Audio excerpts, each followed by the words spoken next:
Our sound is more like, you know, sort of charging horses, but we've still got the reins. Do you know what I mean? So we're still in control of it. De hedonistiske festløven i The Prodigy har slikket sine sår utenfor offentligheten i flere år.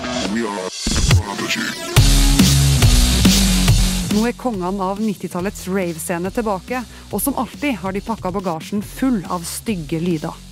I mean, we definitely were into noise and chaos when it comes to music, do you know what I mean? It's kind of funny talking about it being an ugly, sort of fucked up sound. Because it's got groove, that somehow, I think, makes it more beautiful. Yeah.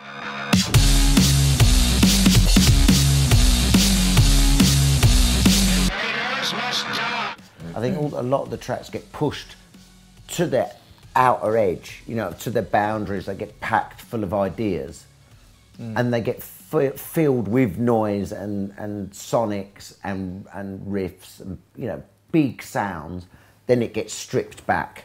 You know, everything that's not needed gets taken away. Yeah. And then the real core of the track then remains. And that seems to be how the Prodigy music's really written.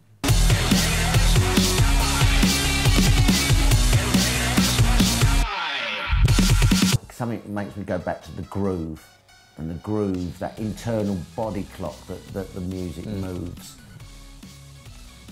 that stops it being just pure noise. De fleste forbinder kanskje Prodigy kun med rave-parties, ecstasy og en dose punk, men det var faktisk den harde hip-hopen som var utgangspunktet for bandet. I remember at the time when I was really into hip-hop and like Cool J and the first Beastie Boys albums, which were great records, but they were quite sparse and just quite sort of like simple, just with sometimes just a drum machine and like a vocal, you know, and a guitar stab or something. When Public Enemy came along with Yo Bum Rush the show, it blew everything out the window. Because I'm Public Enemy number one.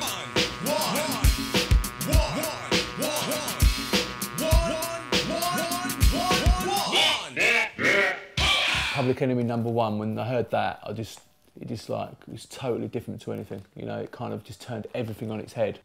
It was kind of like dance music then, because it was quicker. You know, the tempo was faster, and it was just exciting, rebellious.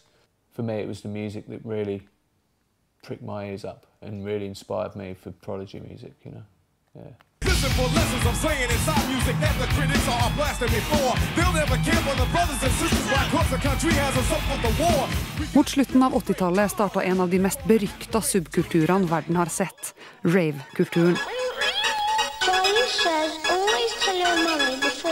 Prodigy var med fra starten med det kalde, industrielle lydbildet sitt. I was into hip-hop and friends of mine were going to these raves and they kept saying to me, man, I've been to these amazing parties, you know, you should come. I was like, nah, I'm into hip-hop, man, I'm not into that type of stuff. And then one weekend I thought, fuck it, I'm just going to go and just see what it's all about.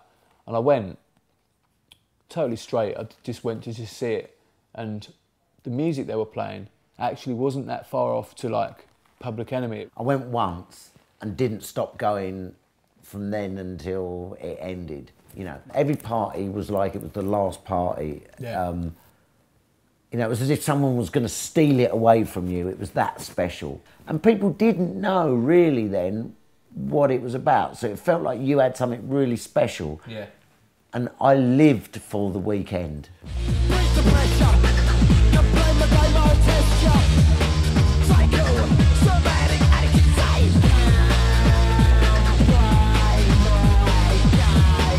Og alle andre som også var glad i helga, lot seg villig henføre.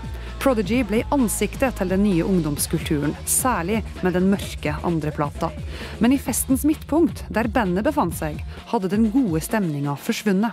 Then a different side of the band started happening. More danger and more kind of like darker sounds and more nastier kind of like influences started coming. I think it was like a rebellion. There was, it's very hard to describe. It was something in the air, man. It was like influence the death of the scene as well. Death of the rave scene was kind of like, yeah. You know, out of that comes some anger, I think.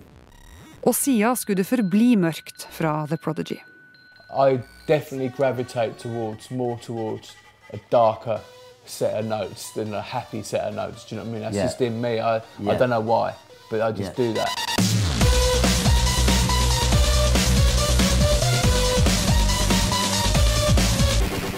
I mean, the new record has got both.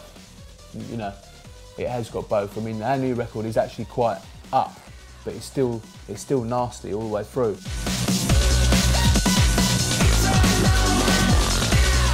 We're really proud of coming from the scene and being a part of the scene, because like to be a band from a proper youth culture, you know, it's a very unique thing, and we were proud of that. We won't forget our roots, but now we are a band that won't go down with the scene, we won't turn our back on it, but we now are not a part of that.